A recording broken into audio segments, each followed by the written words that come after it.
finalement, vous avez fait quelque chose que certaines personnes n'osent pas faire, qui est de tout quitter d'une part, et ensuite de déscolariser des enfants pour se dire, OK, allons ensemble sur les routes du monde. Mm.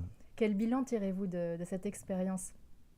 Sur vraiment le pas de déscolariser les enfants et puis de prendre en tant que parent cette responsabilité, je crois que c'est un des pas, moi, qui me faisait le plus peur. J'avais pas peur de mettre la clé dans le contact, de partir, j'avais pas peur de l'inconnu, j'avais pas peur de perdre mes repères, mais j'avais peur oui, de prendre cette responsabilité et j'avais peur qu'on me le reproche un jour, que mes enfants me reprochent Mhm. de les avoir enlevés d'un cursus qui les aurait amenés je ne sais où en fait, mais enfin j'avais des craintes de cet ordre-là. J'avais peur aussi que la famille, les grands-parents me reprochent d'avoir déscolarisé mes enfants quand même. C'est un truc égoïste, tu les prends, tu les arraches à quelque chose qui se veut être bon en tout cas.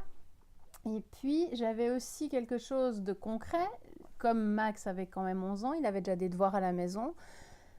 Et c'était déjà, à cette époque-là, pas drôle. Ouais, vraiment, c'était plutôt prise de tête. C'était vraiment pas un moment agréable en famille. Et je me suis dit, mais attends, ça veut dire que tu vas être la prof de tes enfants.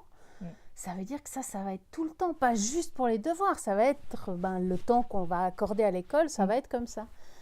Et c'est là où tout à coup, dans le concret, entre ce qu'on imagine et puis la réalité, dans la réalité, ça a été un plaisir énorme de découvrir son enfant, apprendre des nouvelles choses. Pour les enfants aussi, c'était super agréable pour eux. Enfin, c'est le feedback qu'ils nous donnaient, quoi. Ces gens, mais là, on fait 2 heures d'école par jour, des choses nouvelles, on déguste, on goûte, on s'amuse. On n'est pas en train de répéter tout le temps les mêmes choses. Avec le rythme à devoir caler, si on a 30 élèves dans une classe, évidemment, on doit niveler. Donc, il y en a qui s'ennuient, il y en a pour qui ça va trop vite. Et là, c'est juste au rythme de l'enfant. On s'adapte à la famille, en fait, aux parents, aux enfants. Totalement. Donc c'est très respectueux du rythme de chacun, des envies de chacun. Totalement. Ouais, Totalement. tout est construit ensemble en fait. Mm. Alors, le programme, pas forcément, parce que le programme, on a quand même suivi finalement le programme traditionnel au niveau des contenus, sauf le vendredi où on a fait nos propres cours. Il y avait communication, il y avait, je sais plus ce qu'on avait mis, mais les cours qu'on donne pas à l'école, mais qu'il faudrait. Donc, nous, comme c'était nous les directeurs, doyens et profs, on a fait comme on voulait. Mais tout ça se construisait ensemble, et le rythme, et les horaires, et voilà, tout ça était. Il y avait des conseils de famille, il y avait des conseils de classe, et on parlait pas de la même chose. Donc tout était très structuré en fait. On croit toujours aussi que quand on quitte tout comme ça, après on fait c'est la liberté, on fait vraiment plus Ouais. rien ou Ouais. comme on veut vraiment. Mm. C'est vrai, mais la première chose qu'on a apprise en moins de 10 jours ou 2 semaines, c'est que effectivement on s'est retrouvé comme ça, à tout quitter sans aucun cadre, et c'était n'importe quoi. Parce qu'on se retrouvait, un exemple, un samedi en Suisse, les magasins ferment à 17h, il était 17h30, et il n'y avait qu'une seule mission à faire dans la journée, c'était aller chercher 3 boulons pour finir de préparer je ne sais quoi, et on était encore en pyjama, et c'était n'importe quoi. Et la semaine se déroulait de la même manière. Donc on a rapidement pris conscience de notre responsabilité, Mhm. de l'utilité d'un cadre, d'une structure, Mhm. de la construire ensemble avec les enfants, tant sur les règles de famille que sur l'école, que sur l'emploi du temps, pour faire quelque chose, quoi. Parce que c'est joli la liberté, mais si c'est juste pour la laisser s'évaporer dans l'air, enfin, nous, ça faisait pas de sens. Ouais. Et le cadre permet ça. C'est qu'une fois que le cadre est posé, tout le reste, c'est de la liberté. Et c'est là, en fait, pour moi, ça me paraissait antinomique.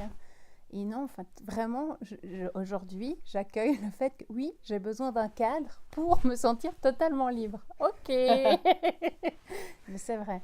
Pour moi, aujourd'hui, c'est vrai. Et Ouais. c'est dans On le en a besoin voyage. pour créer, le cadre est nécessaire. C'est vrai que la chance, par contre, en prenant sa vie en main, en partant en voyage comme on l'a fait, ou quel que soit le changement qu'on fait, mais quand on décide de prendre sa vie en main, c'est qu'on va pouvoir créer le cadre qui nous convient.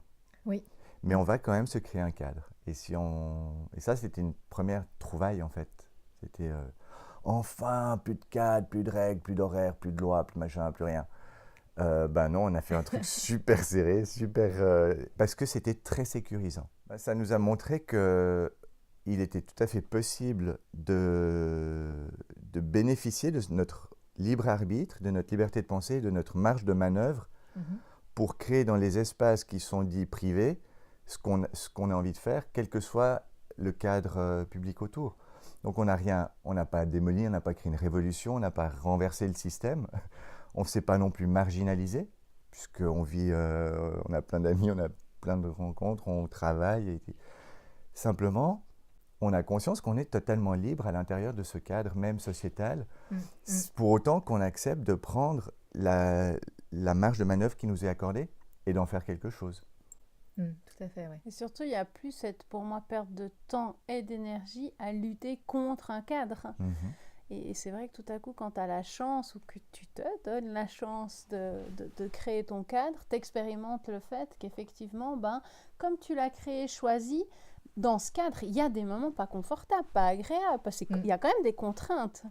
Et du coup, mais de les vivre en disant, mais je l'ai choisi et ça fait sens pour moi parce que, et toi, tu connais la raison, tu perds pas ton temps et ton énergie à lutter contre, tu vas avec et puis ça va.